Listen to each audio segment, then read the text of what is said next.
Giornata di formazione e informazione stamani nella sede della CISL di Agrigento con i responsabili sindacali unitari, aziendali delegati e dirigenti della Fiat di Agrigento. Tema principale l'analisi del disegno di legge in materia di organizzazione del servizio di gestione integrata dei rifiuti urbani in discussione all'ARS. La riforma non va in porto perché c'è un pregiudizio politico becero fra la Presidenza della Regione e l'assessorato contraffatto e noi chiediamo veramente di smetterla. La politica non può trincerarsi dietro le correnti, la politica deve assecondare le riforme e questa è una riforma importante che abbraccia quasi 12.000 persone,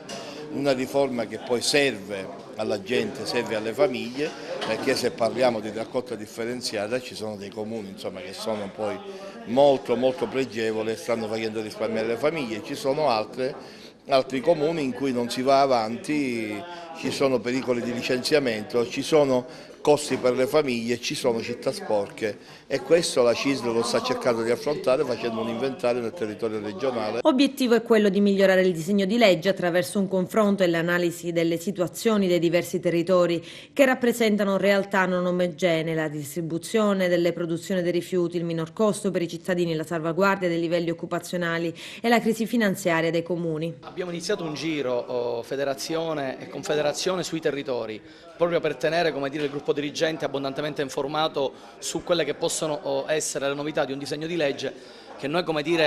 non abbiamo accettato. In Commissione siamo stati chiari, non vediamo nulla di nuovo rispetto alla legge 9. Saremmo stati molto più contenti che il governo regionale si impegnasse ad applicare la legge 9 innanzitutto col transito dei lavoratori da Iato Carrozzoni alle società di regolamentazione. Il disegno di legge è in discussione, gli emendamenti li abbiamo presentati, ci auguriamo che l'SRR in questo momento e successivamente chi dovrebbe sostituirle, quindi abbiamo cambiato l'acronimo con